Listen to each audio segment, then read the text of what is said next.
Good morning, everybody. Thank you very, very much for being here on a Saturday morning, for braving the rain and the weather to be here at Aliran for the launch of Theresa Lim Chin Chin's book. My name is Daniel Anthony. I am Theresa Lim Chin Chin's oldest son. Welcome to Aliran. First and foremost, a big, warm thanks to Aliran for providing us not just the venue for our launch today, but also for a nice hot cup of coffee at the back, please help yourself, and some refreshments later today. Just 11 months ago, I brought both my parents out for a great buffet dinner to celebrate Father's Day 2025. And none of us at that moment would have predicted that would be the last time that we would dine together at a restaurant. For it was just a month after that when Theresa Lim Chin Chin would fall asleep for the very last time. Malaysia would then wake up to the news that it had lost one of its unsung fighters. But losing a fighter does not mean losing a fight, just as one fallen soldier does not mean that the battle is over. Today, we gather for the launch of Theresa Lim Chin Chin, Liberation Theology, Operation Lalang, and the Price of Pursuing Justice. I'd like to be clear, we're not here to launch Operation Lalang again. That's long over, okay?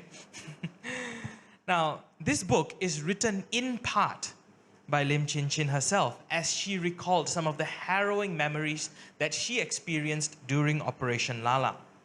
So some out there may argue that these dark chapters of Malaysian history, they are wounds that should be left in the past, that these are books that should be closed, we shouldn't revisit it. Oh, oppression is over, Operation Lalang is over, Mahathir regime is over, etc., blah, blah, blah. But we all know that wounds that are merely ignored without being treated would end up festering. We often see injustice as a distant villain, an abstract tragedy that can only affect these faraway places, like Myanmar or Palestine. It is indeed a curse disguised as a blessing when the powers that be can sweep injustice under the rug and to make things seem all right to most people and create a complacent society that is willing to look the other way. That's why it is especially valuable that we have this book out today, a book that details what it has been to be subject to political oppression in light of backwards developments in our wonderful Madani government that has resorted to a very primitive oppression that is actually banning books. In the rush of social media today, where attention spans are counted in seconds, a book almost feels out of place. It feels difficult, actually, to launch. But Chin Chin's story is not something that can be told in a TikTok or a tweet. It is not something that can be summarized in just one blog post, nor condensed into a few paragraphs by ChatGPT. With that, I'd like to invite Aliran President Anil Netto to deliver opening remarks for today.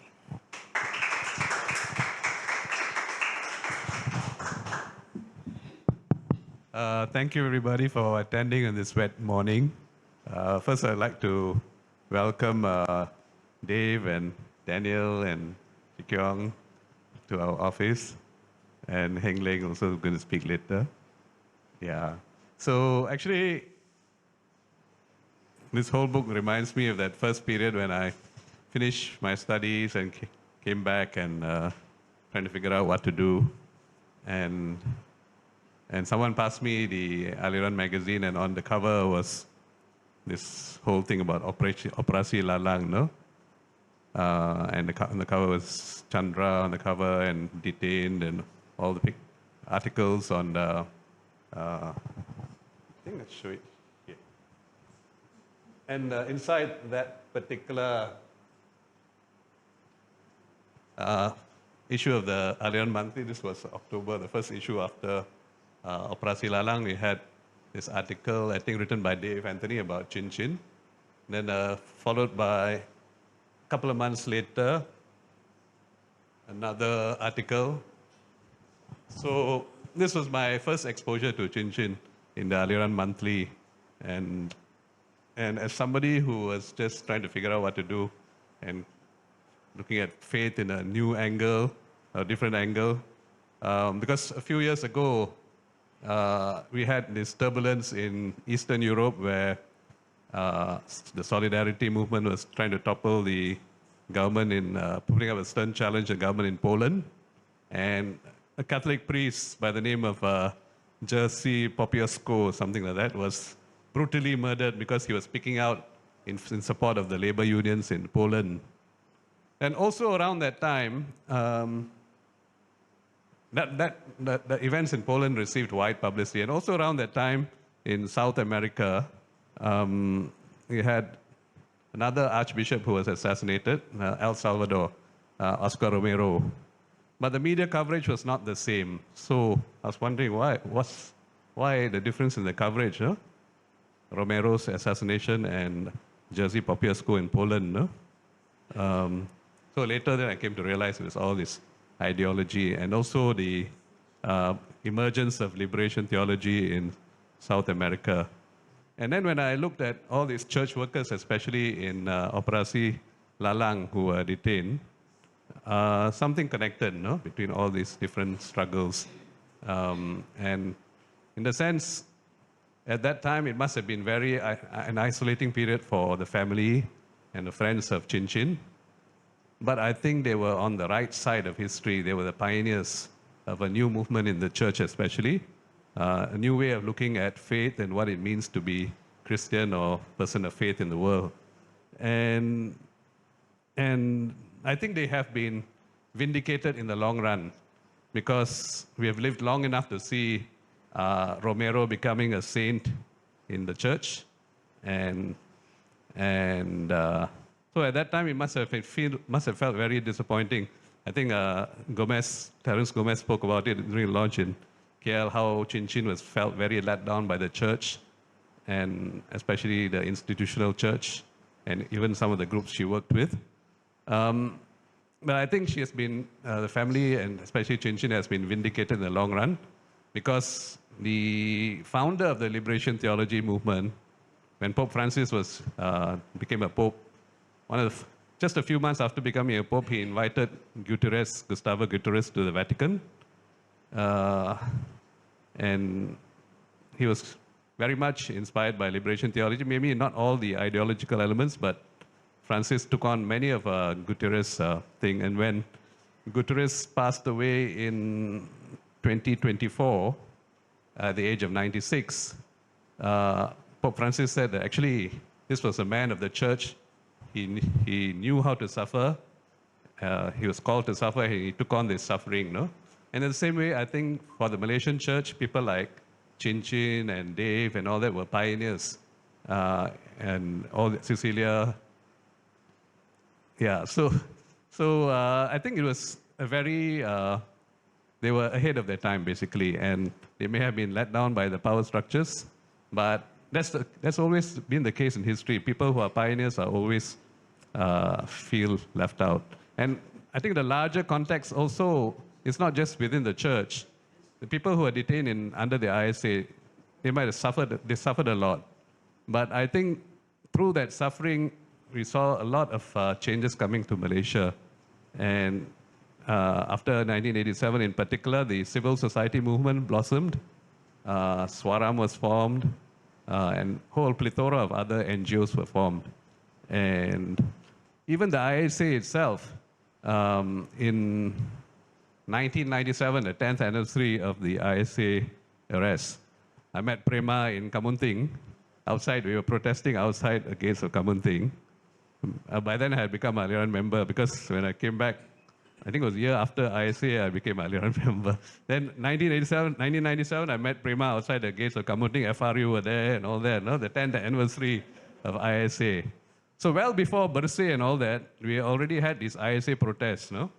And even before the first Bersih rally in 2007, a few months earlier, there was also another whereas in Kamunting, the ISA protests were like maybe about 300 people, 300, 400 people. And when it came to the year 2000, after Reformasi, so in a way, Anwar also played a role through his Reformasi movement at that time. By the time of 2000, the protests had swollen to about 2,000 people, no? And then by 2007, they had the first big anti-ISA rally in KL. This is before Hindraf and Bersih and all that. And that rally, I think, drew about maybe 30, 40,000 people. No? So you can see the ISA itself became a catalyst for change. I mean, the suffering of the ISA, the brutality of the ISA, the oppression under the ISA itself became a catalyst for change. And I used to go and give one or two talks in Ipoh about the ISA. This was while all this was happening. And I was surprised that among the Catholics, I thought we would have a receptive audience. Among the Catholics themselves, they were giving me a hard time as a speaker. And then later on, I met some retired police people at Inira's restaurant, no? They said, we were there, at your talk. And they gave you a hard time, right? They were laughing among themselves, no? They said, yeah, but things have changed. But another turning point came when 3 modern-day activists got arrested under the ISA. I think 2 or 3. It was Raja Petra, Theresa, and the other one was the Chinese journalist, I forget her name. So when they were arrested, and this was just after, I think, Penang had fallen to DAP. Or was it before? Maybe after. And when they were arrested, the middle class changed. So it took a while for So all this contributed to the change in government because the ISA itself became seen as a tool of oppression. No? So, and finally, the ISA itself was abolished, and Suharto by then was in the picture. So you can see that through all these changes, the ISA, the people who worked in the 1980s, who did the groundwork, they were the ones who contributed to social and political change. So with that, I'm pleased to welcome all of you here, and I hope you learn more about our friend Theresa. Thank you very much. Now, let's move on to our speakers for today. I'd like to invite our first speaker, Chow Chee Keong, a fellow ISA detainee of Lim Chin Chin during Operation Lalang. Let me just give you a quick introduction of who I am and why I'm up here. Usually during book launches, I'm usually down there. I was arrested during Operation Lalang, a day after Chin Chin. At the time, I was a civil engineer at the Drainage and Irrigation Department in the Federal Territory. So I was a district engineer. And if you know the DID KL office, my office is right outside the gate of Bukit Aman. It was too close for comfort. They walked from their office to my office.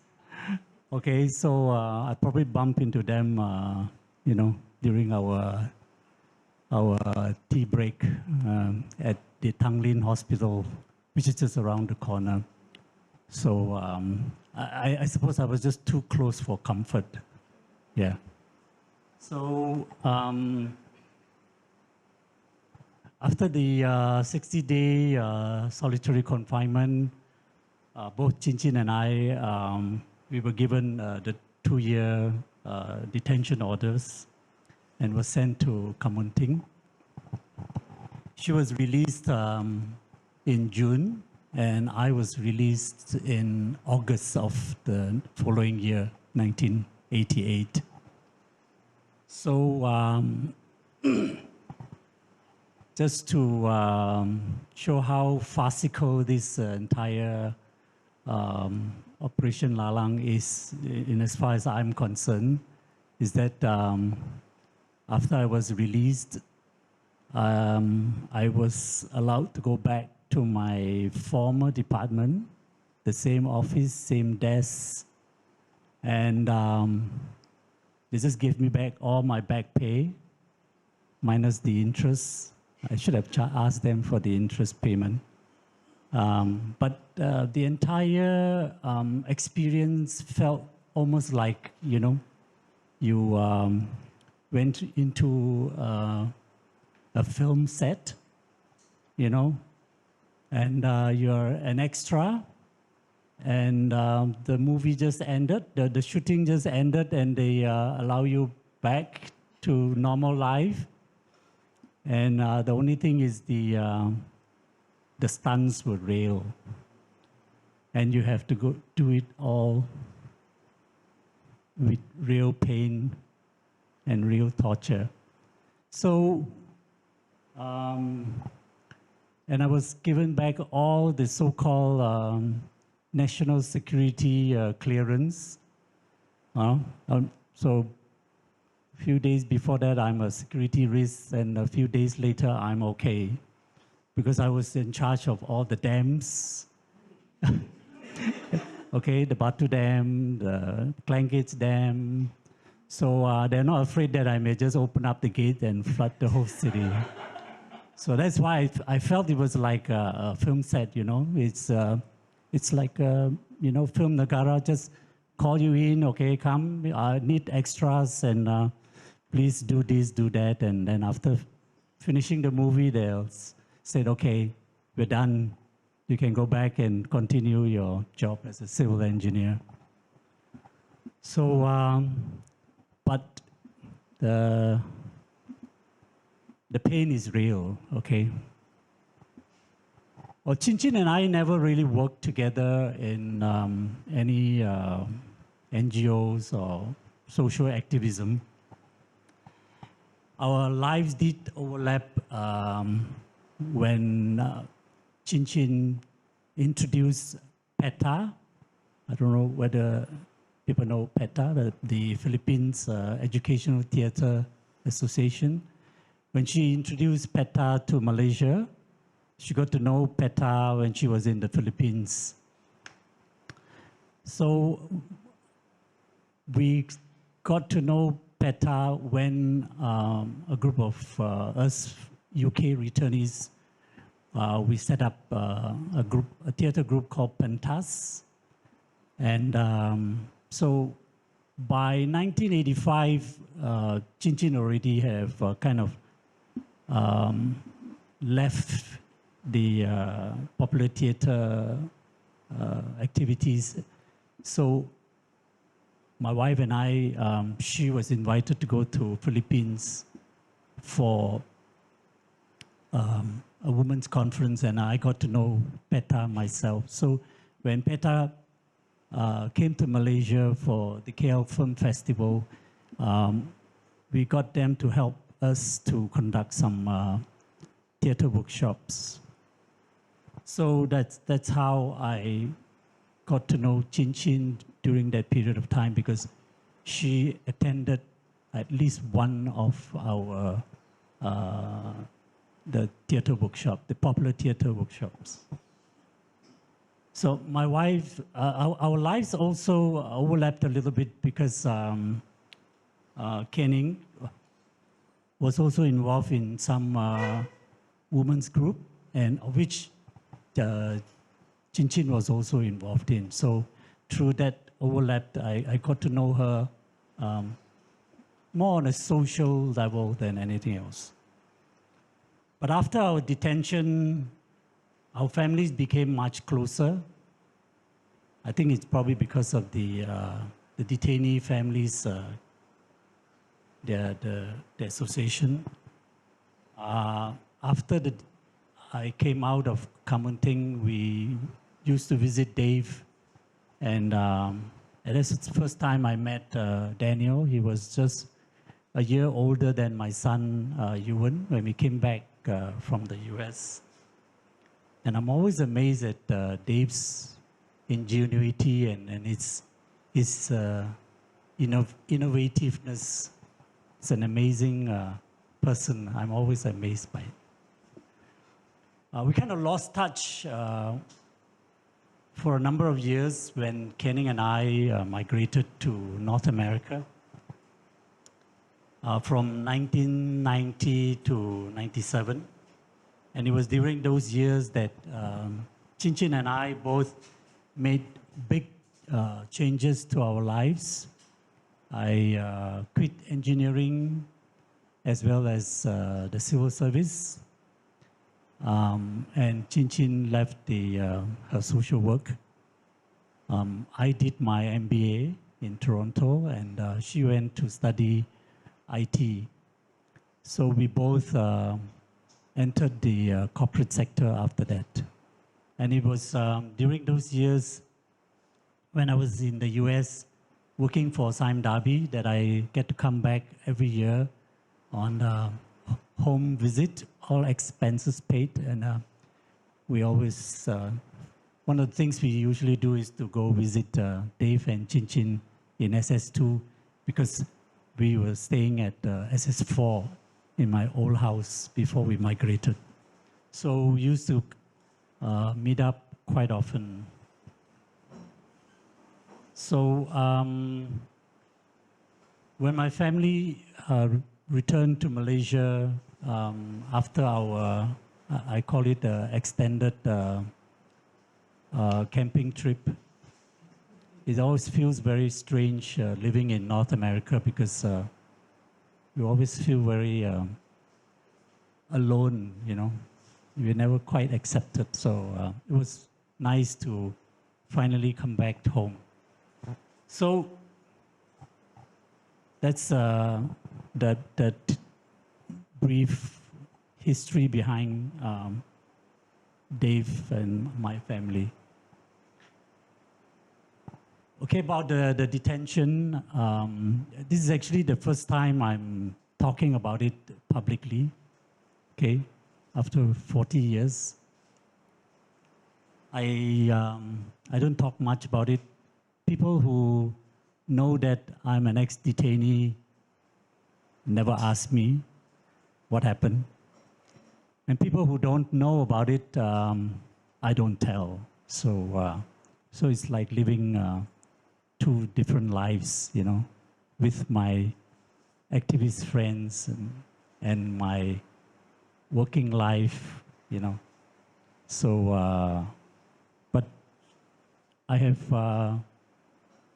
kind of accepted it, and those 300 over days in incarceration is kind of very deeply buried in my psyche.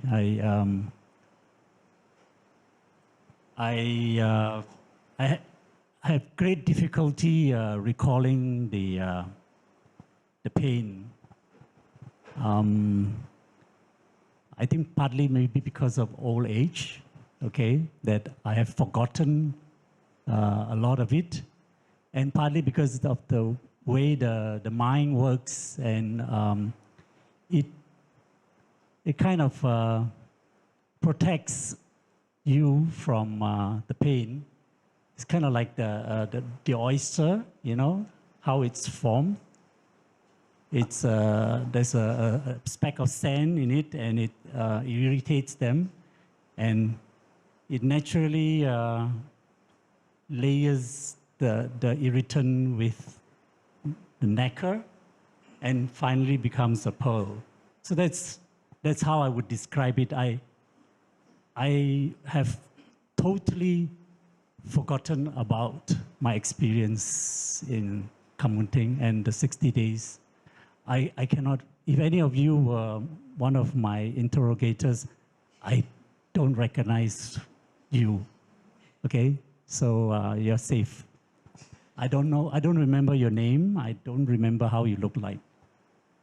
That's how the mind works. So when I was asked to prepare for this talk, I went to the back room and dusted the thick dust from the storage boxes and took out the notes. And only then did I remember what actually happened and who are they, you know, what did they do to me. So that's how it's the last few days preparing for this talk was quite emotional for me, and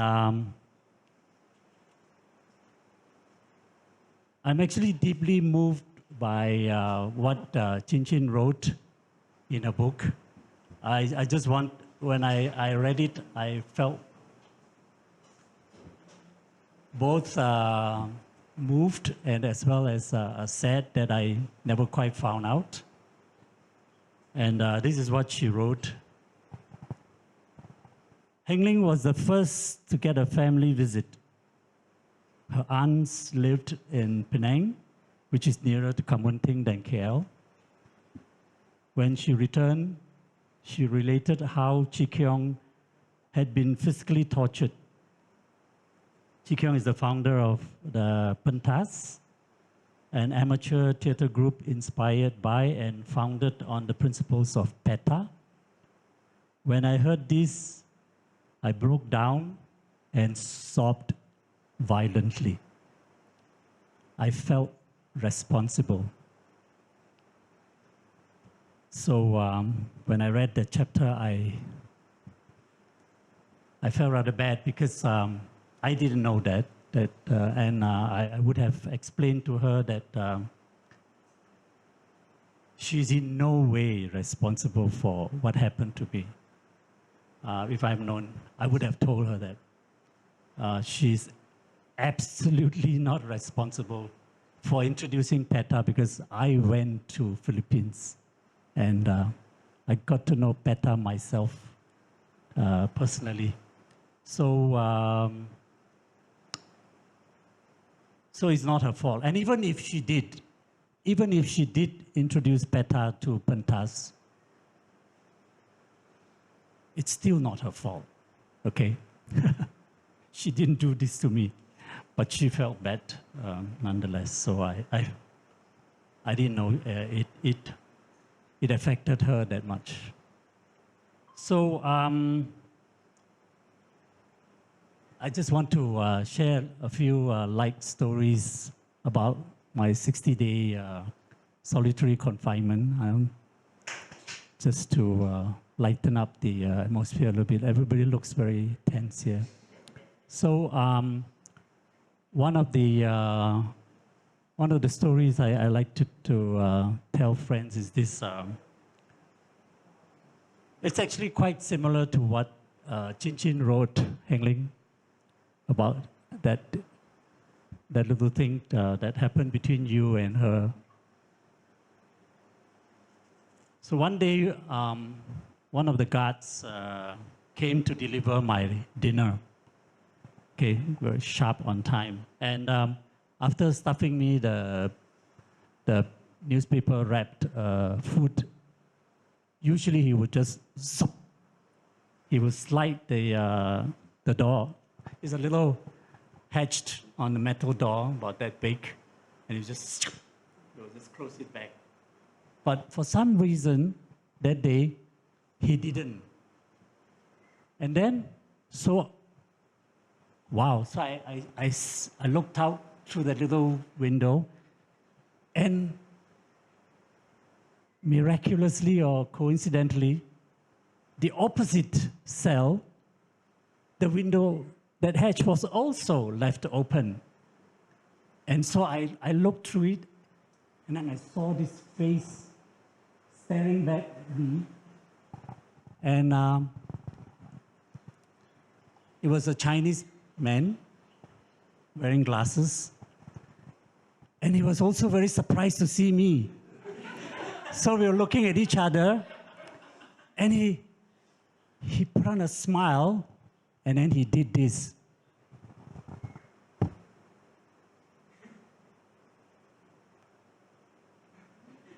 So what do you think he was trying to? Do better than that, okay? Come on. Are you a Christian? Okay. All right. So he was. I mean, I just guessed because when the guard kind of like sensed something is not right, he turned around. Then he realized we were looking at each other. Sup, sup. And that was the last time I saw that face. And Apparently, I found out much later that it was Dr. Chow Kai Fu, the dentist. Yeah, so he was arrested for proselytizing Christianity to the Malays. So that was him. And it was, it stuck with me. I never got to meet him after that because I think he migrated to Australia. But eventually he came back and became the president of the Malaysian Dental Association. So that was one of the little stories. The other one that I like to share with you is another incident which is closer to the end of the 60-day period, towards the end. And one day, it was already after dinner, okay? So the hatch door opened again, zip, right? How come? I already have my food. Then in came the hand with an aluminum foil wrapped, okay? And ini orang kasih. So itu orang kasih.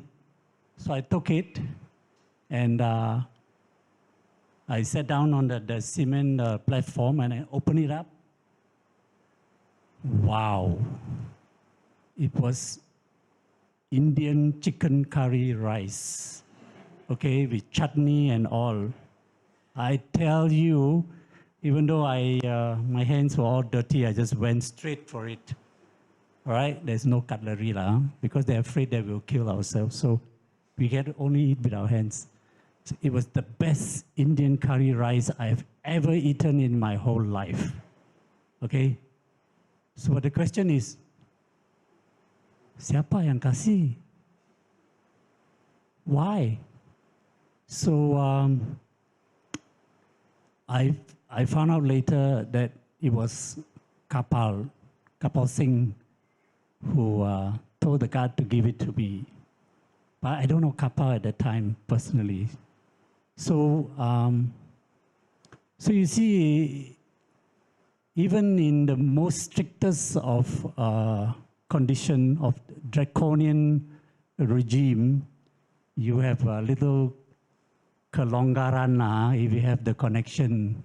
You get takeaways. Okay, so we are having our newspaper wrapped rice with dried fish and a few shreds of vegetables, and he gets his, aluminum foil wrapped Indian curry chicken rice. So that's life okay? So we just have to accept. I do used to hear voices of Indian officers, police officers talking to him because it's just next to my cell. So that's a little story which I would like to share with you. So,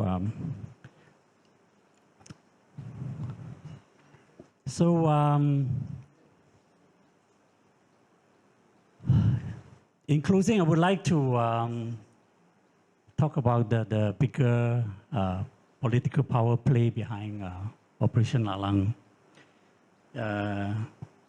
Do you think we are going to have a repeat of such mass arrests now? Madani or maybe PN, the next G16? Do you think this will happen again? I mean, ISA has been repealed, but we still have the SOSMA and all the other POTA and all. Yeah. So during the 60-day solitary confinement, one of the things they kept drilling into us is that, okay, in the Malaysian context, CPM equals communists equals Marxists equals conscientization equals subversives, okay, equals threat to national security. That's, yeah. So they work backwards, okay? They work backwards. So you are doing conscientization work. All this drama, workshops, and all the plays that we did on squatters and environment, these are all trying to make the government look bad. So you are a threat to national security. Therefore, you're a subversive. Therefore, you must be part of that Marxist, United Front. Therefore, you must be a Marxist and you are communists, and so on and so forth. That's why you have to be locked up. On and on and on, okay? So if you don't agree, they will beat the hell out of you to make you say what they want you to say. So in the end, okay, right? We just, yeah.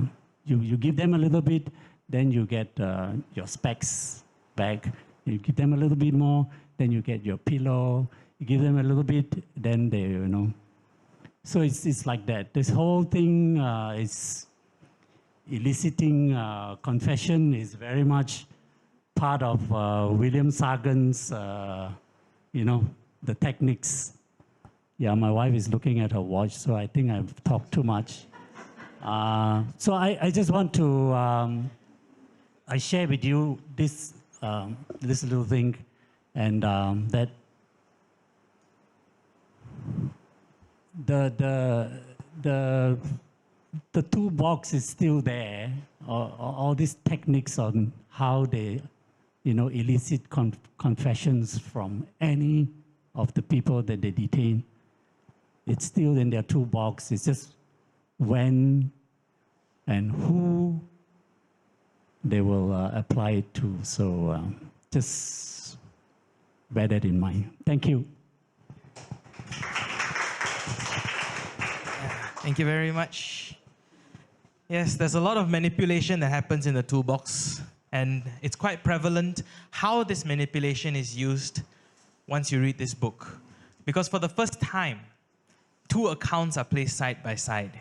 You have Lim Chin Chin's account from her journal that she wrote, recounting what happened during Operation Lalang, and also the journal written by the author, my father, Dave Anthony.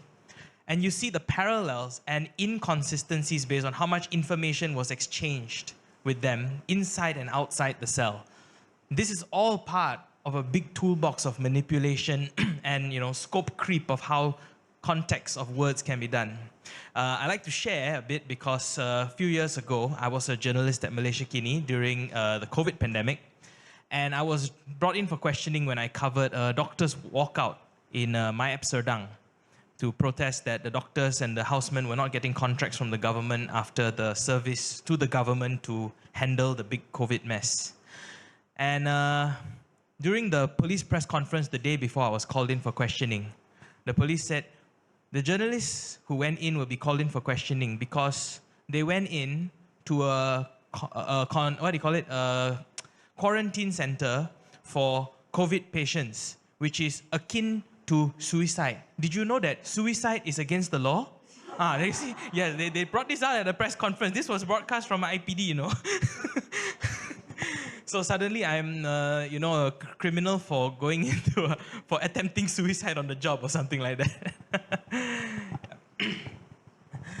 So for next, I'd like to invite Ms. Chee Heng Leng to come up and share with us. She's also a fellow detainee under Operation Lalang.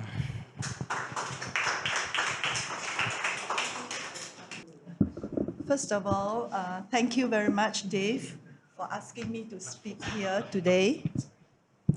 And also, congratulations on the publication and launch of your book. From start to finish, Dave only took around 8 months to get this book out. I have to admit that I did not think he could do it so quickly. And even when he presented his manuscript to some of us for comments in mid-January, And then he's told us that he's going to launch this book in April, in mid-April. And mid-April was chosen because Chin Chin's body, which she gave to the university for teaching under the Silent Mentor program, would be returned to the family then in a ceremony for cremation and last rites. But when he said mid-April, I was thinking, perhaps you should postpone it, Dave, to Chin's birthday at the end of July. Give yourself more time. However, here we are. Dave with his book, which was actually launched in KL on 18th April, right on target. Well done, Dave. You proved us non-believers wrong. Well, this book is first and foremost Dave's tribute to his wife, Chin Chin. A love story, as Kwa Kia Sung puts it. Chin Chin is, of course, the central figure in the story. But the story is told in a very unique way. It incorporates not only Dave's writings and Chin Chin's writings, but also the writings of Chin's sister, Elizabeth, her two sons, Daniel and Joel. So in this way, it's very much a family memoir as well. And it also includes contributions from Chin Chin's friends, myself included, and other significant people in her life. So in the end, for the readers, the book's readers, even if they have not known Chin Chin at all, they would, through these very different perspectives, gain quite a multi-dimensional picture of what she was like. This book is a compelling read, not least because of its personal stories. Beyond the personal stories, it is a book that makes a very important contribution to the history of social activism in this country. A large portion of the book, in fact, at least half of its pages, is on the experiences of Chin Chin and Dave when Chin Chin was arrested and detained under the ISA, together with over 100 people in a police dragnet called Operation Lalang. So at the core of the book is Chin Chin's own recollections of her arrest and subsequent detention in Kamunting. However, it was written retrospectively, 18 years after her detention. Nonetheless, I'm amazed by the vivid details that her writing conjures up. I myself, like Chee Keong, had forgotten all of my experience, much of it anyway, during that time. But reading her clearly written recollections, I began to remember many of the things. Now, in addition to Chin Chin's retrospective journal, Dave has also juxtaposed their letters to each other during that period. And also Dave's diary that he wrote at that time. So these pieces are actually written as and when the things happened. And they combine to give us a very direct, unmediated glimpse of that time period, capturing the immediate emotions and viewpoints as events played out. Now, this is an invaluable legacy to leave behind, not just at the personal level for their own children and grandchildren and those of us who were affected, our own children and grandchildren, but also for future generations of history students of this country.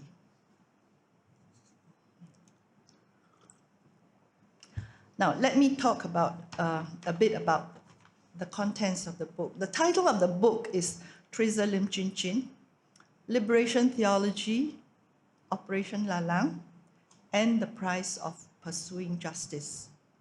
So although the book is about Chin Chin and her life from childhood until death, nevertheless, through the lens of Chin Chin's life and of her faith and commitment, we also learn about liberation theology and the social and political causes and movements that she was involved in.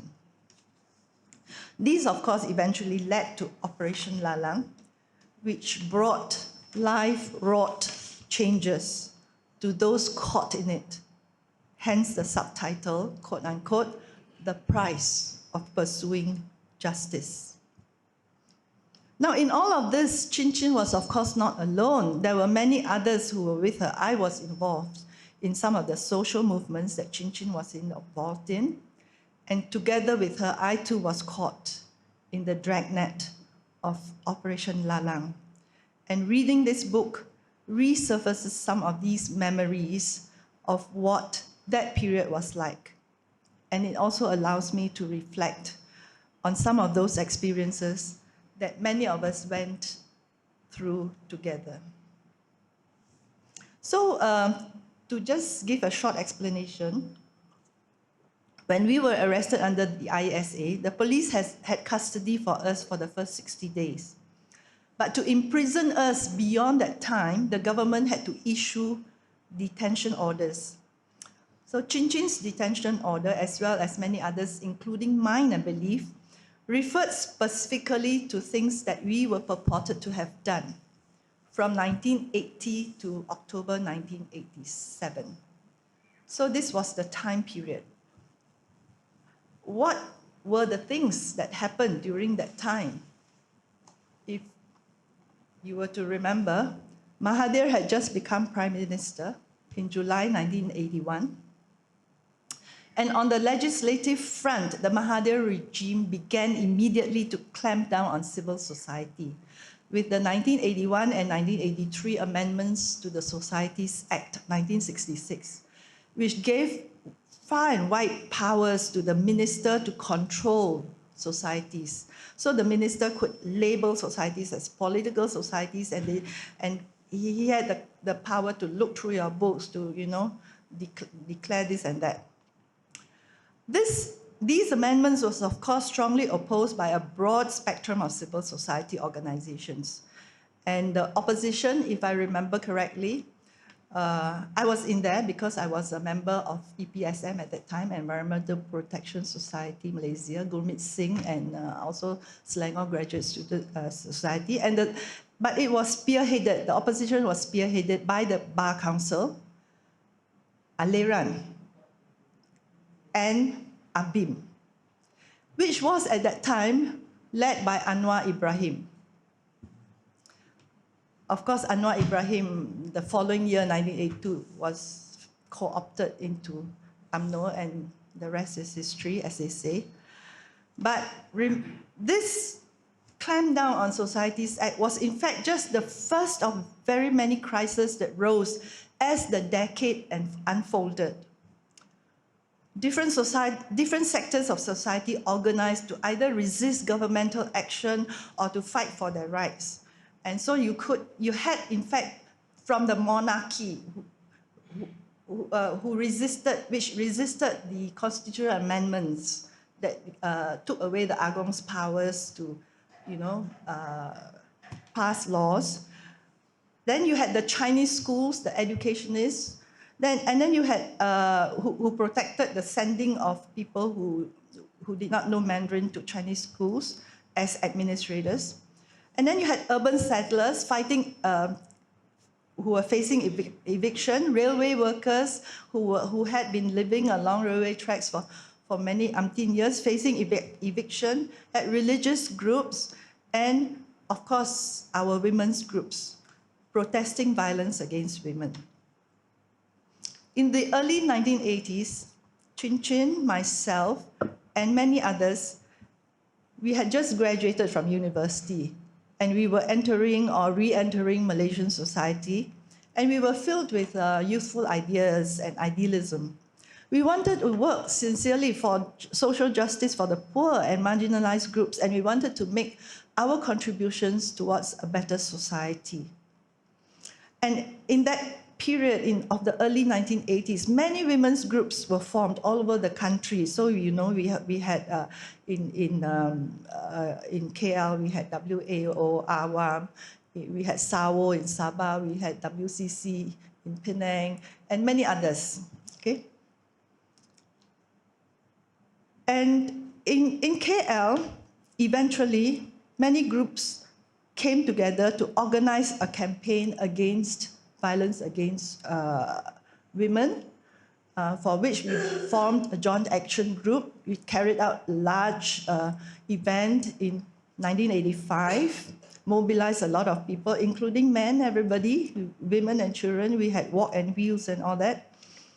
And in April 1987, we took to the streets to protest against the brutal rape and murder of 9-year-old Ang Mei Hong. And in fact, this was the beginning of Citizens Against Rape, the banner under which actions against rape have been taken since that time. But I think the thing that irked the powers to be at that time was the action of taking to the streets. And many of the groups took to the streets, the urban settlers, the fighting against eviction, etc., etc. And then in May 1987, we were shocked when the Singapore government used the ISA to arrest 16 people. Eventually, it became 22 people. They were community workers. They were Catholic church workers, theatre practitioners. There were 2 lawyers, So Lang and Tang Fong Ha, I believe. And the security operation was codenamed Operation Spectrum. The people who detained were accused of being part of a Marxist conspiracy to subvert the government. The thing is, many of these detainees were friends of ours. We knew them. So we organized an overseas campaign for their release. And we also facilitated the visit of the International Mission of Jurists. I remember at that time, I could be wrong because I'm just relying on memory. Aliran was one of the organizations that lent its name, although they were in Penang and we were operating in KL. I remember making phone calls, and I believe, we depended on Aliran for support also. But of course, in KL, the people in front were also the Bar Council and essentially the Bar Council, because we were organizing the visit of the International Mission of Jurists. And I remember at that time I was doing my PhD. So although it was a group effort and we discussed all things in the group, but when it came to running around during office hours, of course, I was the one, right? Because I had, quote unquote, I was free, okay? Because I was doing my PhD thesis, I didn't have to attend office, I didn't have to, give classes. So I was the one running around, and I believe my husband Boon Kian was there running around too. And if I remember correctly, Rajan as well, Rajan Devaraj. So it was the Singapore arrest that made us think that this could happen in Malaysia at that time, okay? And perhaps others were also discussing this possibility. But as for Chin Chin and myself, we were already having our women's groups, which we called the Women's Development Collective, which was a small group. And we tried among us to foresee who among us would be most likely to be taken in. We wrongly speculated that those among us who are in the public eye would be most vulnerable. So people like Irene Fernandez, for example. In fact, Irene was never taken in.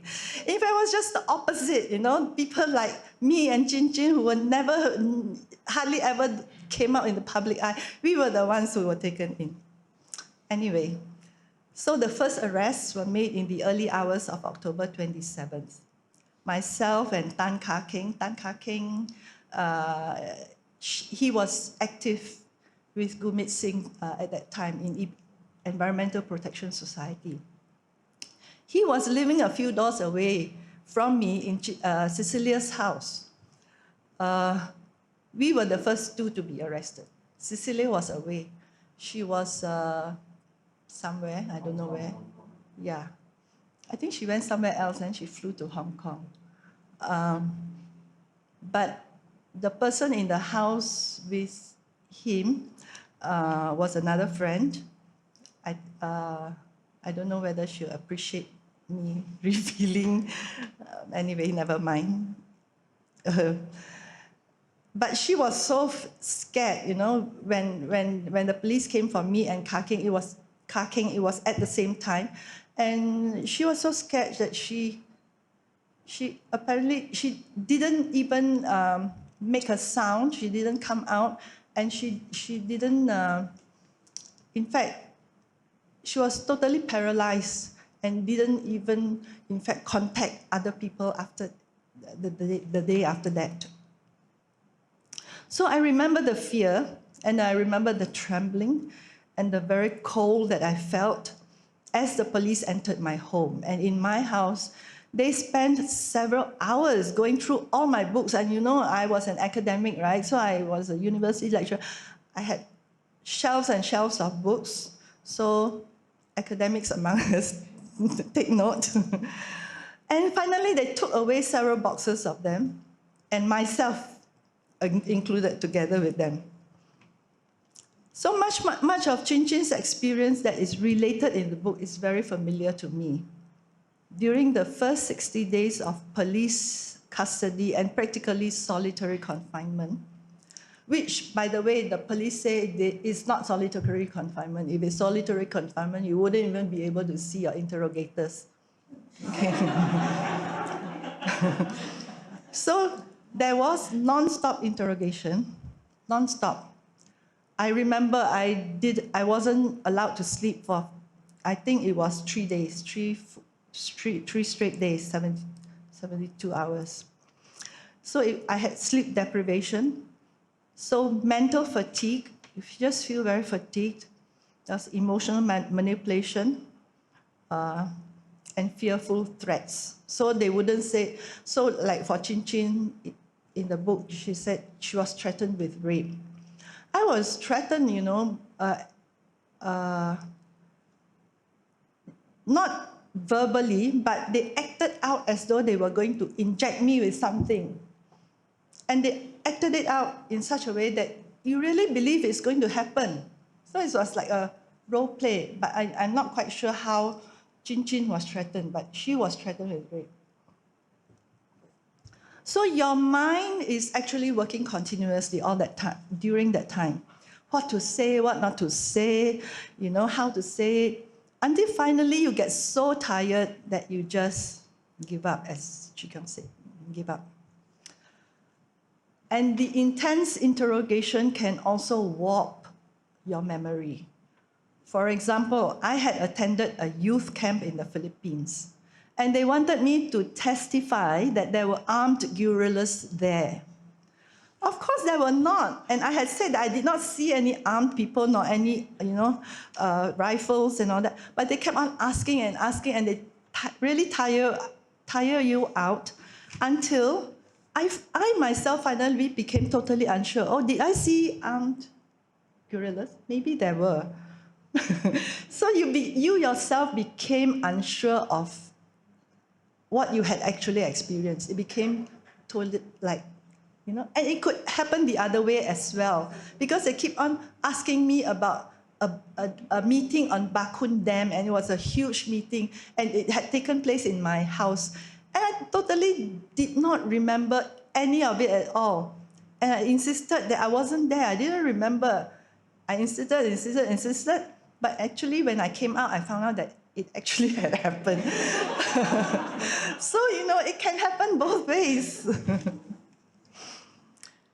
And then they try to, cast aspersions. For example, myself, Cecilia,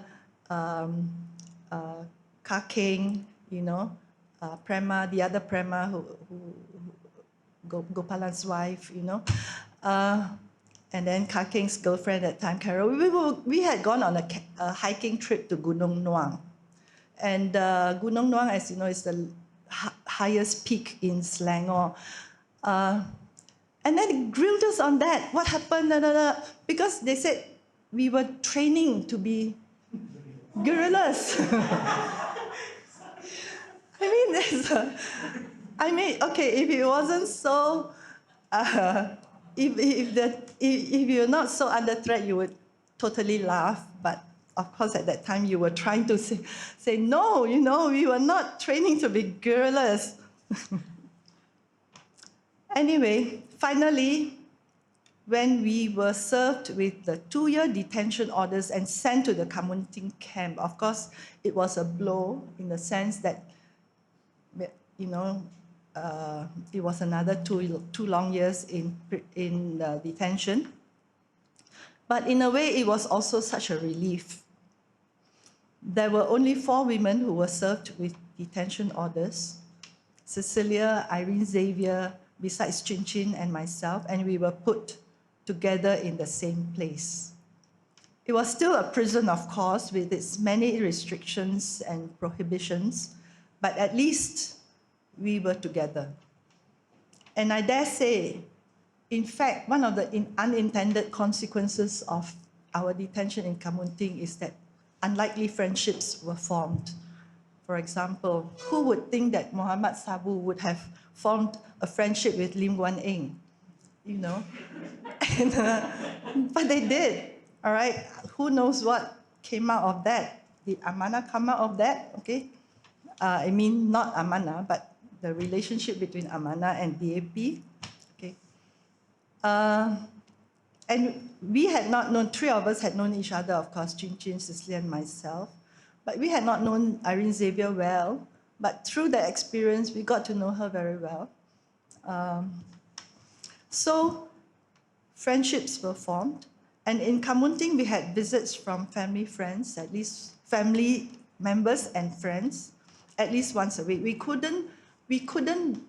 Friends could not visit us, but we claimed, many of us claimed people who came, they were cousins. I say, yeah, he's my cousin, And then we also had many friends who were lawyers. So whoever came was a lawyer. We just signed, he's my lawyer, okay? And so from Penang, my friends who were lawyers were Lung Tai, Mohidin, Rajamurti. I'm sure many of you would have known them. And in Kamunting, we fell into a routine that had many other things. We had food sent. We did not cook because there were only 4 of us, but the men's camp cooked. I mean, they had I don't think we were given very good, high-quality rations, but I think some of us managed to get things sent in from outside. And I remember, even though Muhammad Sabu did not know us, he was a good cook. He cooked, he sent food over to us. And Kapal Singh, whenever he had family visits, he also sent food to us. So, yeah, very good curries, And so that was friendships even across camps when we didn't even know each other at first. We fell into a routine, and that routine incorporated a yoga session every day. Tan Liok Yi, many of you here would also know her. She had passed me a book on yoga through my family, and we used this book to practice every day. In fact, we exerted peer pressure on each other. No, you cannot sit out, okay? Have to come. So we exerted and we used to practice, and eventually we became quite good at yoga. We could do handstands, headstands, spinal twists.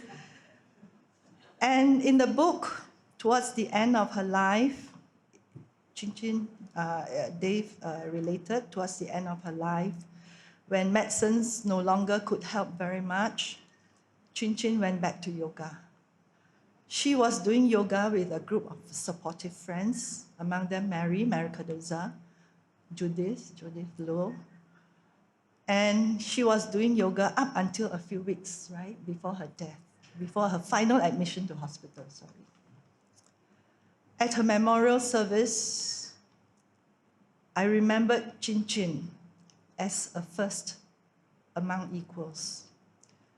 She was indeed an exceptional person in her commitment to service, in her steadfastness, in her clarity of vision, her perseverance in all that she does, in her moral clarity, and in the persistently positive way. She may have her moments of doubt, her moments of sadness, but she was persistently positive in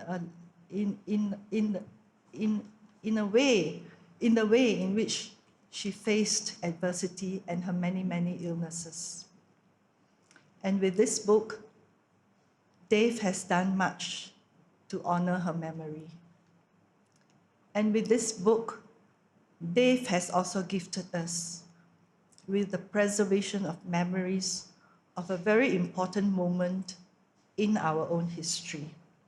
Thank you, Dave. And thank you very much. Now I'd like to invite the author of the book, Dave Anthony, to say a few words and also to share his experience. Would you like to sit? Good morning, and thank you to Aliran for launching the book. Theresa Lim Chin Chin was a lifelong member of Aliran. She was the parish secretary in the Church of Our Mother of Perpetual Help in Ipoh.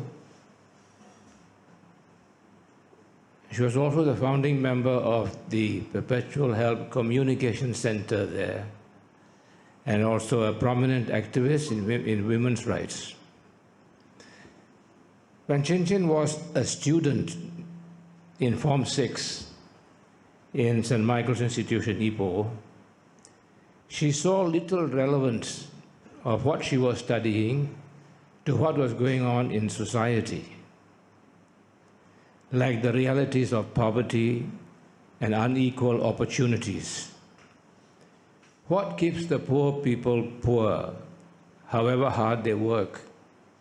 Despite their struggle, they can hardly make a living. How much of it was caused by personal failures, and how much by social structures that oppress? She was looking for an answer to these questions, which set in motion within her a moral compass that steered her along the path that led to social justice, to which she dedicated her life. She went to KL Archdiocese and worked with the National Office for Human Development. Father Gautier and the late Archbishop Sota Fernandez sent her to the Philippines to study social work, where she was exposed to liberation theology. When she returned, she coordinated the nationwide Lenten campaign and was also the national coordinator of the Young Christian Workers, the YCW movement. She implemented the principles of liberation theology and worked among the poor people for social justice. For doing this, Chin Chin was accused of promoting communism.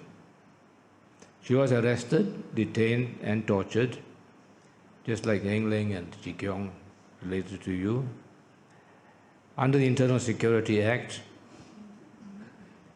She passed away on July the 20th last year of various illnesses.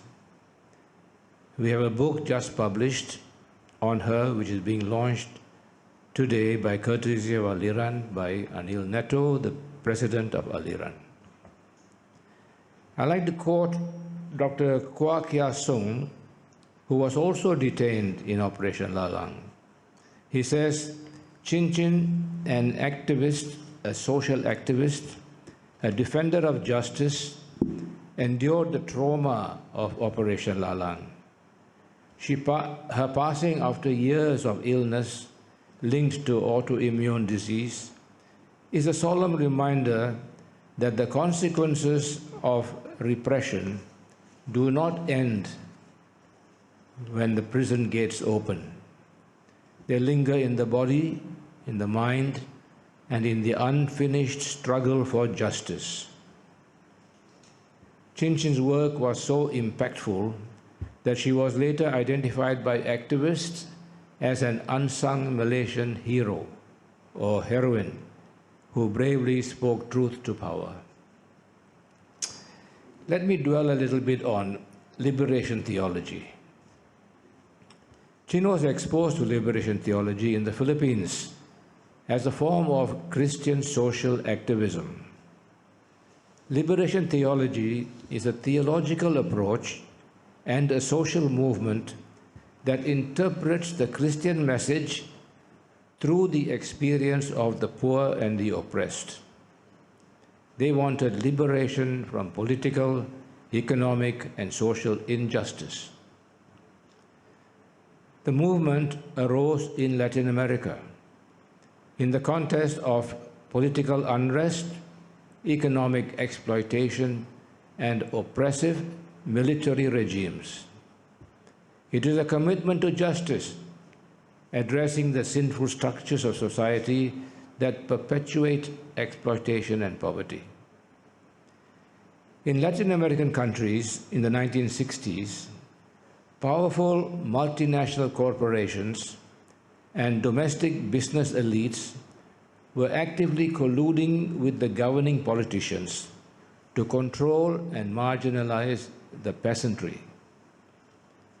Some priests and bishops and lay people at that time, working with the poor, encouraged the young Christian students, workers, and agriculturalists to form basic communities in order to understand theology in a context where they were confronted with economic injustice and political oppression. There was also at that time an epoch-making revival in the Catholic Church with the Second Vatican Council, spearheaded by progressive theologians. Encouraged by the documents of Vatican II, people's movements arose in Latin America, inspired by their faith. They questioned what just development meant and the causes of underdevelopment. The question was raised on how to achieve a self-sustained economic development. They felt that they had to reverse the process of exportation of prime products of the country and the importation of manufactured products, which made them dependent exclusively on foreign trade. The Latin American countries were, at that time, being exploited by North America. The official church there was also seen to be aligned more towards the colonizers and the wealthy. The church was preaching salvation to the individual, but was not addressing the societal aspect of sin. According to traditional theology, the objective was to save oneself from sin, from personal sin, by repentance, so that one can acquire the grace of God and save one's soul from hell and attain eternal bliss in the afterlife of heaven. The missionary endeavors of the church were to offer this salvation to all and make people believers. Liberation theology, on the other hand, demanded a radical reorientation of the church's mission, not merely as a dispenser of sacraments, but as an active agent of social transformation.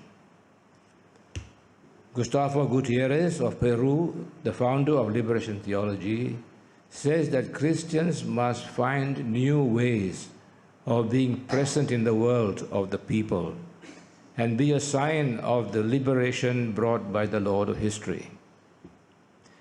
Yes, there is poverty and suffering, and the response was to engage in charitable works, which will gain merits for eternal life. When liberation theology began in Latin America in the second half of the last century, the priests found that charity and welfare only perpetuated the problem of poverty and did not solve it. To understand the poor, they had to be immersed into the lives of the poor and look at society through the eyes of the poor. And what they saw was injustice, exploitation, marginalization, and dependence. They found that the oppressive situation of poverty was built into the very structures of society. Injustice was the direct result of the political, economic, and social structures, and even within the cultural and religious structures. The poor were deprived of a dignified human life. Their poverty dehumanized them. Traditional theology failed to see this. The reflection of the Latin American pastors with the people led to a new theology that cried out for liberation. The social situation itself was sinful. Salvation for them was primarily liberation from oppression. The sin situation within the state was demonstrated by military dictatorships, which, in the interest of capitalism, used national security measures through police control of all public demonstrations, a situation not unfamiliar to us. The social situation of poverty is so dehumanizing that the individual becomes a non-person. The target is not the non-believer who needs to be converted, but the non-person who needs to have their personhood restored by way of liberation. It is on this basis that liberation theology developed. From the 1960s on, there was a feverish spread of the theology of liberation. The theological rationale is that if God is on the side of the poor, then he must endorse the process of liberation through social change. The developmental process through capitalism will not adequately liberate the poor because injustice was seen to be built into the very system of capitalism.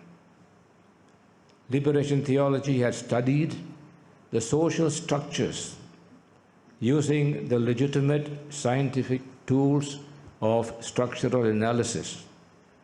For this reason, liberation theology has been branded as being communist and condemned by the church, which initially supported it.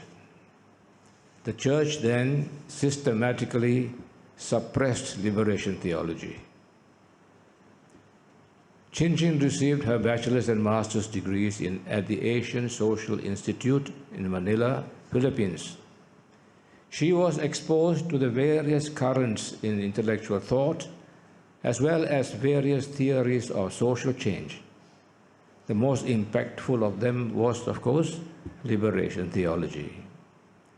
Like the Latin American countries, the Philippines too was predominantly Christian and Catholic, unlike other Asian countries. Chin Chin's studies coincided with the immense social upheaval in the Philippines by movements challenging Ferdinand Marcos's dictatorship and martial law. In this charged environment, Chin Chin immersed herself in genuine demands for greater democracy. She took part in street marches, in mass demonstrations, and direct community engagement in the slum areas, in farming communities, and in fishing villages. She found herself at recognizing Jesus as a great liberator, seeking total freedom, both political and economic, and for all people. Her ideological transformation was through the concept of conscientization, which Chee Keong mentioned, which she defined as the process of becoming aware of the social and political realities, recognizing the issues that shape life, understanding them, and taking action. When she returned to Malaysia, she attempted to link faith to social analysis and underscored the need for Christians to grapple with Malaysian societal issues. Her activities were later used by authorities, alleging that she was promoting the influence and ideology of communism and engaging in conscientization work, which was perceived by the state, by the deep state, as a threat to national security. Of course, that led her to her arrest. I was contemplating writing a book on Chin Chin. I was married to Theresa Lim Chin Chin for 38 years, although I had known her for 51 years. After her passing last year, I came across a piece of writing by her telling her side of the story 18 years after her detention. She called it her historical journal. She herself narrates how events unfolded in detention. She wrote, "Writing this historical journal has not been easy. I had to relive some of the feelings I felt then, feelings which I would much rather bury and forget. I had thought that these memories would be buried forever. I had hoped that over time they would be forgotten and die, and with their passing, all undesirable traces of the experience will be erased completely. I would have continued blissfully with my life had I not been confronted with the fact that I am still affected by the experience even after so many years." For Chin Chin, Operation Lalang was the most devastating episode of her life. She never really got over the trauma. She never spoke about what she wrote. It was a discovery. She was not one who would seek publicity for herself. So, should I respect her wishes and not write about her? She has left behind a legacy so precious that it would be a neglect to preserve it under a bushel and not let the world know about it. So I prepared this book on Theresa Lim Chin Chin. You will notice the double-barreled authorship of this book. It is based on two journals fused together. I started writing my own journal on the day she was arrested to the day she was released. It was mainly about me and the ordeal we both went through together, in spite of the fact that she was in detention and I was out in the world. In my journal, I was talking to Chin, like I was writing a letter to her. There was interaction between her letters and my replies to her. Then I could piece together my journal and her journal of reflection and sync them together in the book. There are also other voices in the book. Chin's sister Elizabeth wrote her memories of Chin's early life. Our two sons, Daniel and Joel, also wrote their perspectives of their mother.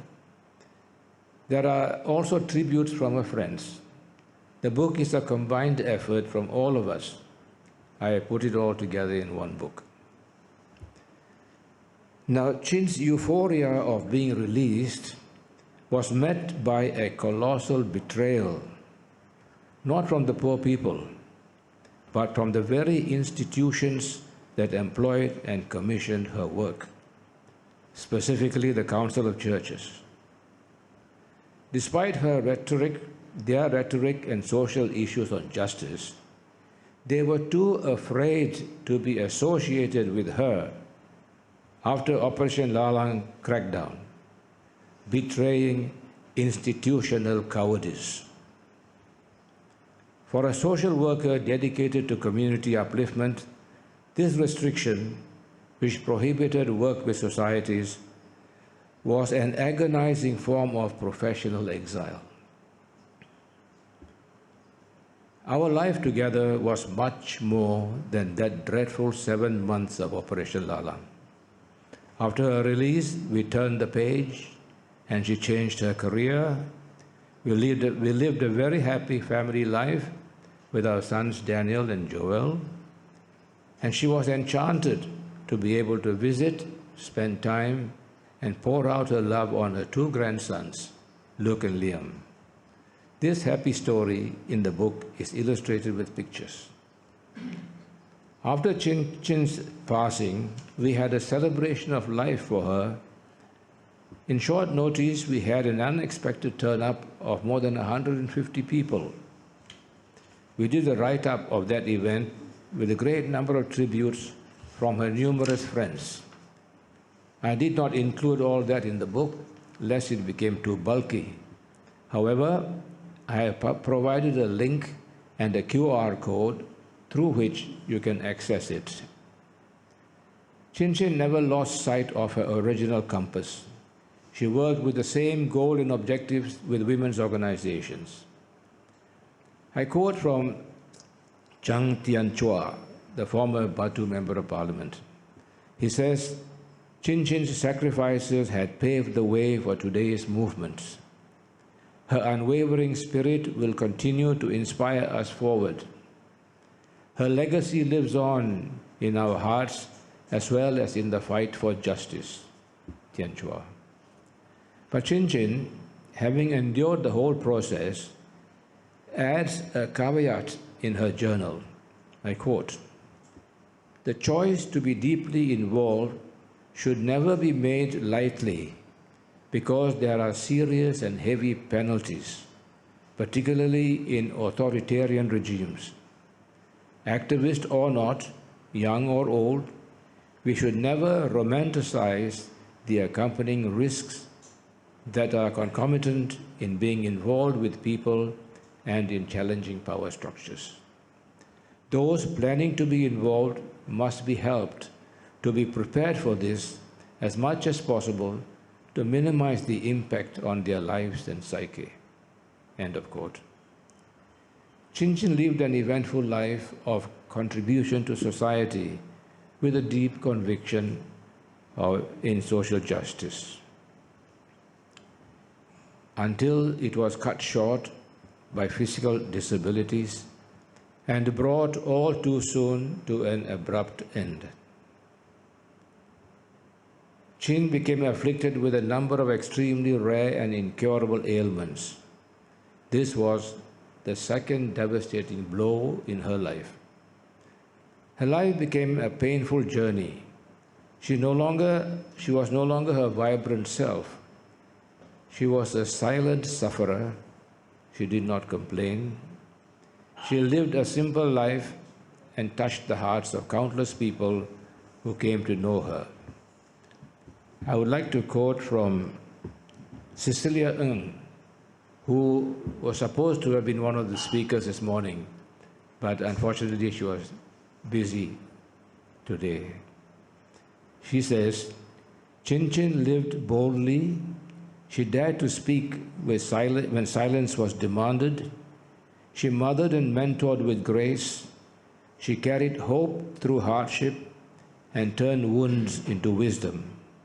Though detained, her mind was never imprisoned. Though tested, her courage never wavered, and she walked ahead so others could walk free. I quote also from Saras, the member of PSM. She says, as a committed leader, she mobilized and radicalized youth through the lens of liberation theology, drawing strength and purpose from the Bible in the fight for justice. Finally, a word from the Star newspaper. Her efforts alongside fellow activists eventually contributed to the abolition of the ISA in 2012.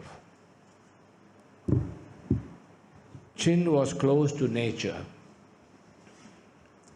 In the mornings, she would talk to her plants and flowers, especially to her pink hibiscus. A small bud emerges from the plant. It develops and blossoms into a bright and colorful flower, beautiful to behold. It wrinkles, fades, detaches from the parent plant, and falls to the earth and becomes part of it.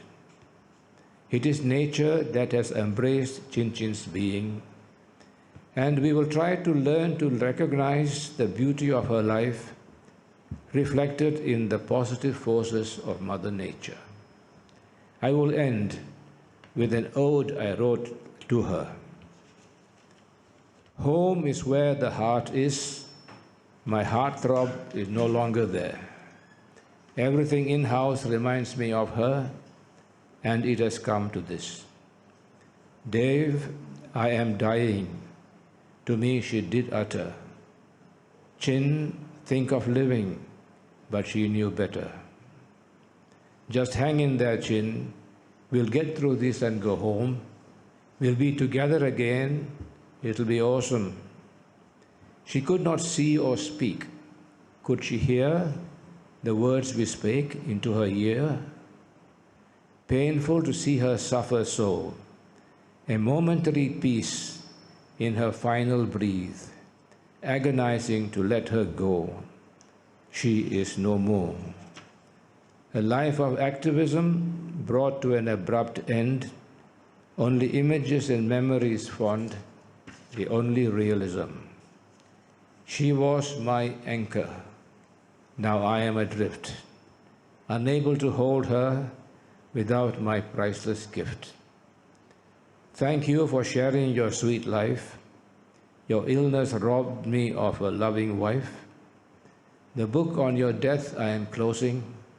The book on your life I am opening. Thank you.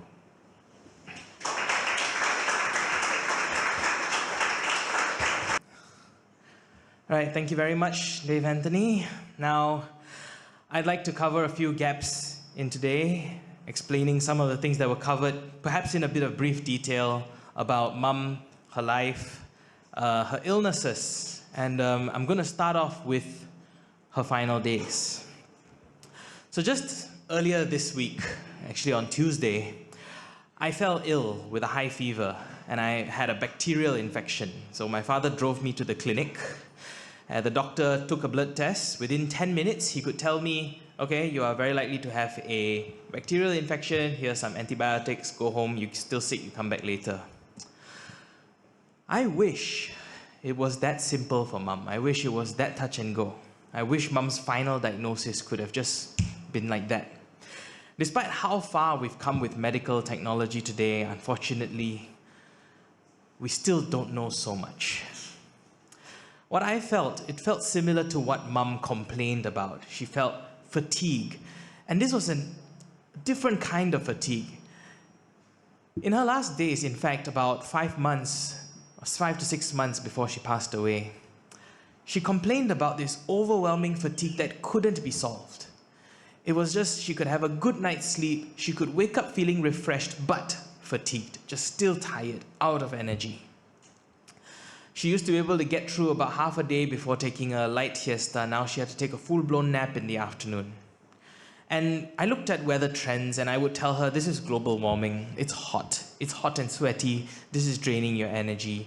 So sometimes she would come, go to the air-conditioned room in the evening, she'll feel much better. So I said, yeah, it's the heat. I kind of wrote it off as that. I mean, we all get tired in the afternoon, we all get hot and sticky in the afternoon. I thought it was that, But she suffered from an entire barrage of health issues. None of these can be taken in isolation. So at her celebration of life, I said this. Chin Chin was dealt a cruel hand of rotten cards. I stand by it. I do not wish this cocktail of ailments on anybody, not even the people I hate the most. She could have thrown down all these cards at any point and just given up at any time in the past, and we all would have understood. In fact, at some point in her life, she actually told us that she was considering euthanasia. Yet, she still chose not to. She knew the option was on the table, she still chose not to. Most of her illnesses were classified as autoimmune. For those of you who are unfamiliar with the term, it's a blanket terminology. It's given to illnesses where the body's immune system, that's designed to protect us, it malfunctions, and then it starts attacking our body instead. You know, it's sort of like if the police, hypothetically, starts persecuting the citizens that they're supposed to protect. Hypothetically, not saying it actually happens. And so this entire list of things like myasthenia gravis, SLE or lupus, neuromyotonia, etc., the list goes on. Her specialist noted that these conditions, they are all rare conditions, and they come in droves when the immune system malfunctions. There are so many of them, some benign, some fatal, some that are crippling. She had an interesting mix of many of them. And they're so rare that undergrad medical students are actually more likely to hear of them from an episode of House MD or Grey's Anatomy. As Mum had noted, that some of these actually only appear as a footnote in this thick handbook that most doctors bring around. Even her diabetes was a rare type known as type 1.5. Most of us know type 1 and type 2, and when she heard type 1.5, she thought the doctor was joking, but apparently not. It was known as LADA, latent autoimmune diabetes in adults. And so we have all of these ailments affecting her body, but she was still a very aware person. She was very conscious about her surroundings, about the world around her. That's why in 2019, she was dealt another cruel blow after a botched cataract operation. This cataract operation permanently destroyed her vision in one eye. While the other eye was still capable of vision, it was slowly being taken away by another autoimmune disorder, which was retinal degeneration, where the body was attacking the retina. This is a condition so severe that most remedies that restore vision cannot fix retinal degeneration.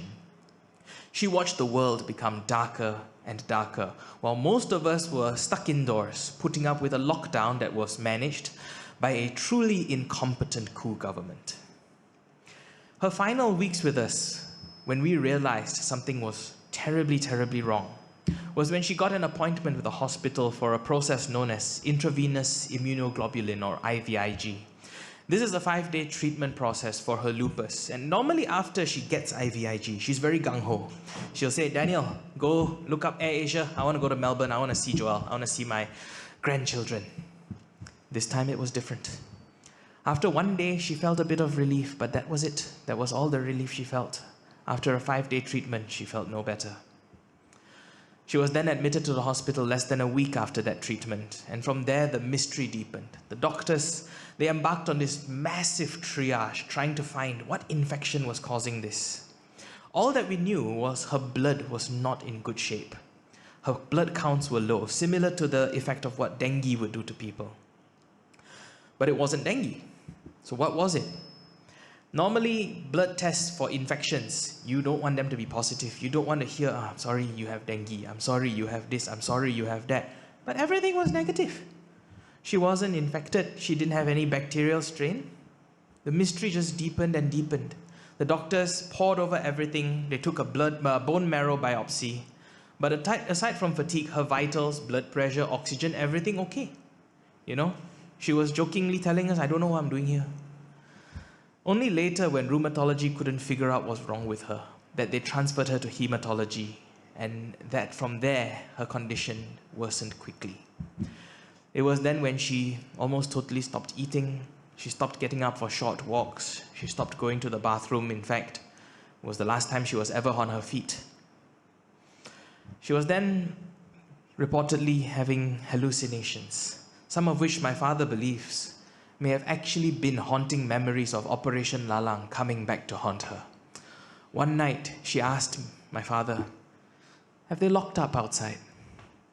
She asked me to switch off lights that didn't exist, to turn off, to not touch certain things in the room that weren't there. By the time we had a diagnosis, which was certain, Chin Chin was unfortunately too weak to begin chemotherapy. Yes, her diagnosis was non-Hodgkin's lymphoma, a form of blood cancer. See, out of all the possible suspects, we had so many things on the list, all these autoimmune diseases. Every one of them was a suspect in the lineup. None of us ever thought that cancer would eventually be what would take her away from us. She then developed a lung infection that doctors were unable to treat due to the weakened state of her blood. They feared that any treatment, anything invasive, would cause her to bleed out on the operating table. On her final day with us, she struggled to breathe and was unable to communicate with us. Mom had always told me that passing in one's sleep is the best way to go. In her own way, in this small way, she got to go out on her own terms. She passed away peacefully in her sleep at 3:30 a.m. on 20th July 2025. It was just 11 days short of what would have been her 69th birthday. In fact, it was one of her wishes that she could see her 69th birthday, but unfortunately she did not make it to that point. Those were her last days. Now I'd like to ask how many of you here personally knew Lim Chin Chin? Can I see a show of hands? Personally knew, okay. How many of you knew her as Madam Lim? Or a Theresa? Or Chin? Or Chin Chin? You see? There's so many names she could have gone by. But that really didn't matter much, because that was just an identifier to who she was. Because Mum, she seldom cared about spotlight. She seldom cared about even when she signs documents. One day it's Theresa, another day it's Chin Chin, because the bank tells her it has to be her real name based on her IC. You know? She taught me many things in life. She taught me how to ride a bicycle. She taught me how to use certain hardware in the kitchen. She taught me how to solve algebra. But today, I want to talk about what I learned following her passing, which is the meaning of activism. You know, my mom showed me what it means to be selfless. Now, I grew up in a very different time from both my parents. I'm 34 this year. We have a significant age gap.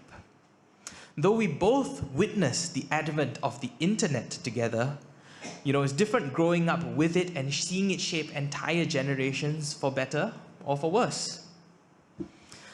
Social media and the internet, it had catalyzed this new generation of what I call, or what a lot of people actually are starting to wake up to as false activism.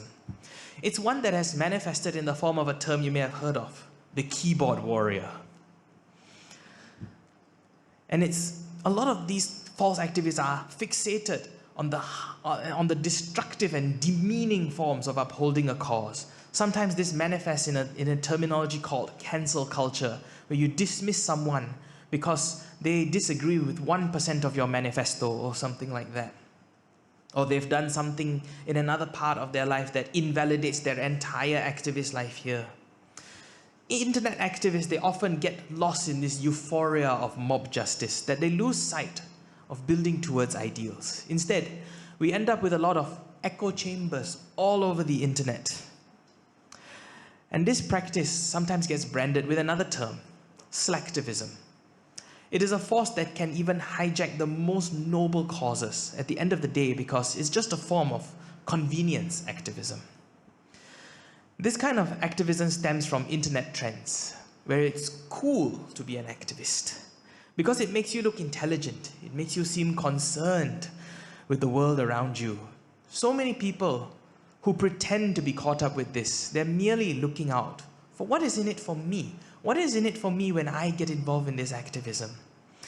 Mum was different in that. She fought for causes that sometimes didn't even apply to her. Yes, she was in women's rights, but Mum was, you know, in no abject way in a state of hardcore poverty. Yes, she grew up poor, having to go through certain things, but she fought even after breaking out of that from her with the hard work of her family and hard work of herself. You know, she wouldn't have to necessarily push herself into the definition of being poor, but yet she didn't give up on fighting for the poor, because she didn't look at activism and ask what's in it for me. She wanted to change the world. She wanted the world to be a better place. Yes, maybe, you know, in a long karmic loop, this is what is in it for me, but that's not how she approached this. She had always had justice on her mind. But for me, I got caught up with the wrong realm. And I clashed with Mum several times on this subject. On one hand, I wrote this euphoria, yeah, I'm a useful member of society because I do this, I care about this, I talk about this. But then again, it was always because I was thinking of myself. I was selfish. But I learned that mere association with certain causes is just preaching to the choir. That's nothing more than slacktivism. But we see slacktivism in so many outlets today, from social media accounts that believe if I put a flag next to my name, then, I'm making a difference. Or then now we also have malicious individuals who try to take a cause and bend its definition to benefit themselves or to make their so-called activism easier. Now, this was highly catalyzed by the COVID pandemic. It caused irreversible damage to our society, and I'd argue it goes far beyond any destruction caused by the virus. Because of the spirit of we need all the help we can get, it has been corrupted by fair weather activists who are now seen on the front line, who unfortunately abandon their cause the moment things turn adversarial. I contrast this with the time before the Bersih rally was a bustling demonstration, a street party where Malaysians could gather and, have fun. To the time when Mum and Dad were at the very first Bersih rally. And what were they greeted by? They were greeted by tear gas and water cannons laced with unknown chemicals. I was at Bersih 3 and I was sprayed with water cannons that are laced with God knows what. It felt like being sprayed with chicken curry, not in the pleasant way. It burned my skin, and I have a feeling that whatever they put in that thing is not very humane. My friends, we are not immune to propaganda. Not a single individual in this room is immune to propaganda. This is why conscientization is such an invaluable tool. It is not just some form of academic education. In this age where we outsource our thinking to machines and ChatGPT, we have to remember how to make the right decisions, but not just choose from one or another. We have to remember why we do and understand why we do what we do. For it is in this vacuum of rationality that injustice will win, and it will go further than that. It will permeate our society. Because activism doesn't come with a handbook or an instruction manual. Mum's story, especially in the way that information was handled during her detention, what the police told my father versus what the police told her, it reminds us to be wary to those who attempt to dictate what it means to be an activist, and to oppose those who attempt to enforce the words of such false prophets before people start going out there and trying to dictate objective truth.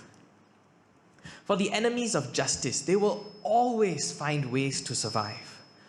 The incentive is always there. Greed, corruption, money, it's always there. We must never allow our spirits to be usurped or hijacked by them, because the last thing that we should ever end up doing is fighting for the enemy. It is through learning about Mum's life before I was born that the meaning of a true activist was revealed to me. Mum was busy with a lot of things after I was born. She was busy working, she was busy taking care of the headache that I am. So therefore, it was difficult to see the full-time activist in Mum. But learning about it through this book and through reading her works, it revealed to me activism has always been about the cause. It is about putting a cause before oneself. It is very rarely about the individual. This is why it's to no surprise we know Chin Chin by so many names. The name is just an identifier. The causes were what she put before herself. Even as she ventured from activism unto the corporate world, she brought along many of the values she believed in. Those who are obsessed with this image of activism, once again, people who put themselves first, they'll be very quick to say Chin Chin's a traitor. She was a traitor to the cause of liberation theology. Why? She became a cog in the capitalist system that drives the corporate world today. Oh, you've betrayed the cause. But Chin Chin herself struggled with this transition because she never lost sight of justice. Her versatility is what allowed her to, in the corporate world, cut through so much jargon, protocol, and meaningless procedure and find actual meaning. And she eventually climbed the corporate ladder that allowed her to give me, my father, my brother, everyone the life we now enjoy today, all without losing sight of the justice she believed so strongly in. I like to share that she became a great mentor to many, like my late niece Jennifer. Her late niece Jennifer, my cousin. Mum was Jennifer's mentor in helping her find a footing in an IT career. She encouraged Jennifer to take up the study. When Jennifer was struck with a cruel blow that was breast cancer, she turned to Mum for spiritual guidance on how to deal with her illness. Jennifer sadly passed away 1 month before Mum did, succumbing to breast cancer. They too both were supporting each other through advice, and even then I noticed when handing Mum her phone in hospital that Jennifer was just saying, "Hi, we'll talk tomorrow." That tomorrow never came for Jennifer. And in the chaos of the world today, I now long for Mum's guidance and advice, especially in my career path where I'm 34, I'm looking for guidance, I'm looking for direction. This is once again where her spirit and activism shines. As the world charges almost blindly into the fourth industrial revolution, as we see Donald Trump flying out delegates from oligarchs to try and dictate the direction of the corporate, technical, and operational world of tomorrow, activists like Chin Chin simply cannot and never ever will be replaced by a machine or any form of artificial intelligence. Even right now, one could say that Mum has been hard at work. As mentioned a couple of times today, she had donated her body to the Silent Mentor program run in collaboration with University Malaya and the Xiao En Center and also Tzu Chi University of Taiwan. She pledged her body early during the COVID pandemic, and she made sure that I knew about this. I was a witness on the form. Last month, she was initiated as the 183rd Silent Mentor in the program, and through 5 days of intense workshops, students from various disciplines in the University Malaya Faculty of Medicine and also beyond University Malaya in programs that were open to other students of the medical discipline from other universities across Malaysia. They practiced various medical procedures on her cadaver, including intubation, suturing, incisions, all honing the skills that they will bring into their practice of saving lives. In fact, during that week, my father and I consented to further studies on Chin Chin's body, including experimental treatments in knee and ENT surgical procedures, which could play a part in the betterment of medicine. In this world, where trillions upon trillions of dollars of investment and capital are poured into weapons of genocide and murder, into operations of ethnic cleansing, Chin Chin's humble donation goes beyond what the richest of the world can buy today. It truly moves the needles in more ways than one.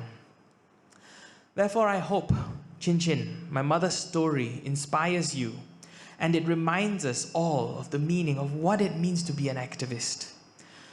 This book, it's not particularly pleasant to read. This is not a book that you read if you want your day to remain happy. Sorry to say that.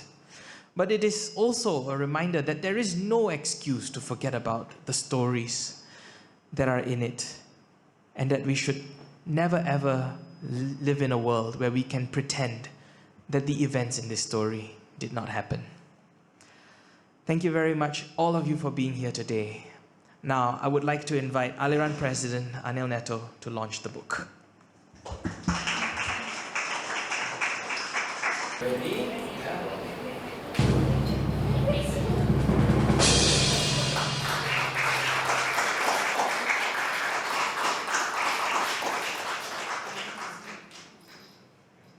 Once again, we would like to thank Anil Netto as well as Aliran for making this event today possible.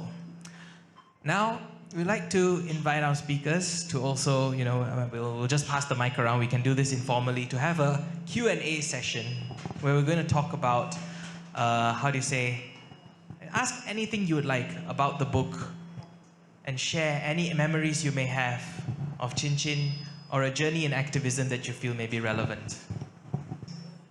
I think your mum, by the way, I knew Chin Chin because we were together in school in Form 6 in Santa Cruz, Ipoh. All right. So I think your mom, Daniel, would be absolutely delighted to see you today. I think you encompass both her and Dave's, your father's passion for justice and intellectual and moral clarity and the giving of oneself beyond yourself. I think it's incredible and taking risks. That is so much of in Theresa. I call her Theresa. That's how I knew her when I first knew her. Anyway, yeah, so I know she struggled with her faith.